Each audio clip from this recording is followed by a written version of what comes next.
Ils étaient 20 dans les années 80, ils sont plus de 6000 aujourd'hui. Les salons de tatouage sont bien ancrés en France.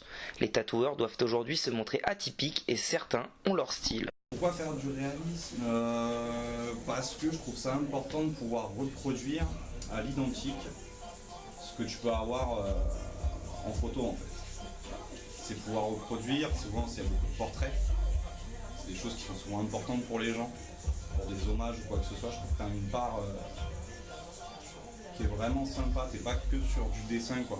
Faut vraiment représenter, t'as un vrai défi quoi.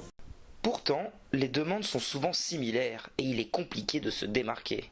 T'en as beaucoup, c'est dur de trouver un style vraiment où quand tu vois le tatouage, tu dis oh, c'est lui qui l'a fait. C'est super dur d'avoir ça. Quand tu l'as, t'es un génie, t'es un dieu du tatouage. Certains tattoo shops essaient de sortir du lot en misant sur la décoration en plus de leur style. T'as pas mal de grands tatoueurs, on peut retrouver d'ailleurs au mondial du tatouage, qui sont des tatoueurs qui ont, qui ont pu inventer des styles comme le traditionnel, des choses comme ça.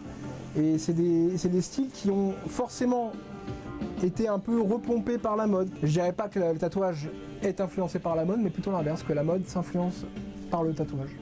A noter qu'aujourd'hui 54% des tatoués sont des femmes. En France, 20% de la population a le tatouage dans la peau.